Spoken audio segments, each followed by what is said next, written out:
নমস্কাৰ বন্ধুসকল, লৈ আহিছোঁ ব্ৰিক ব্ৰেকিং। কিয়নো সময় আহি পালে 23,383টা সৰু গ্ৰেড 3 ডাঙৰ গ্ৰেড 3 পদত পুনৰ এপ্লাই কৰাৰ। 10th 12th BA ITI বাছে ভুলতো মিছ নকৰক। 28 জুনত গ্ৰেড 3 পদৰ এক্সাম ডেটো ইতিমধ্যে ঘোষণা হৈছে। যদি আপুনি আমাৰ চেনেলত প্ৰথমবাৰ আহিছে, এনেদৰে আগলৈ আপডেটবোৰ পাই থাকিবলৈ ছাবস্ক্ৰাইব কৰি বেল আইকনটো প্ৰেছ কৰি ল'ব।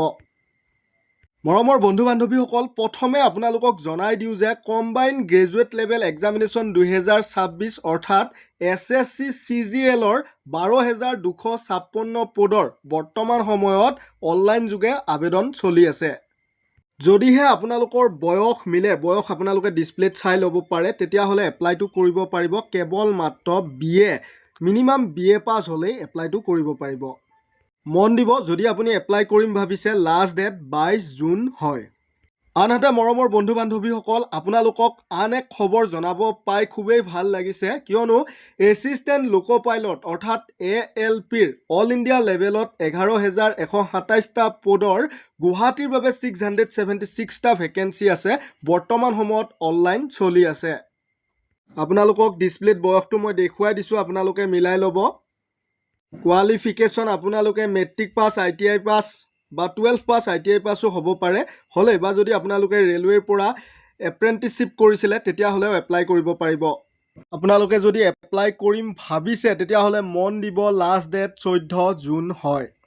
আন এক গুৰুত্বপূৰ্ণ খবৰ আপোনালোকক দিবই লাগিব, কিয়নো 150টা এছিষ্টেণ্ট পদৰ এক্সাম অনুষ্ঠিত হ'ব 28 জুনত।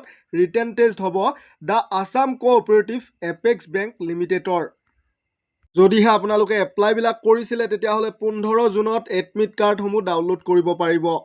তো মৰমৰ বন্ধু বান্ধৱীসকল, SSC যিটো CGLৰ কথা মই আপোনালোকক জনালোঁ, আনহাতে যিটো ৰেলৱে ALP এছিষ্টেণ্ট লোক' পাইলট পদৰ কথা আপোনালোকক জনালোঁ, এই দুয়োখিনি পদ মিলাই 23,383টা গ্ৰেড 3 ডাঙৰ, গ্ৰেড 3 সৰু পদৰ বৰ্তমান এপ্লাই চলি আছে। আপোনালোকে এপ্লাইবিলাক লাষ্ট ডেটৰ আগতেই কৰি ল'ব। ভিডিঅ'টি পুনৰ ৰিপ্লে কৰি ল'ব লাষ্ট ডেটবোৰ জানিবলৈ, বা ডেছক্ৰিপশ্যনত অফিচিয়েল এডভাৰটাইজমেণ্ট ডিটেইলছ উপলব্ধ আছে।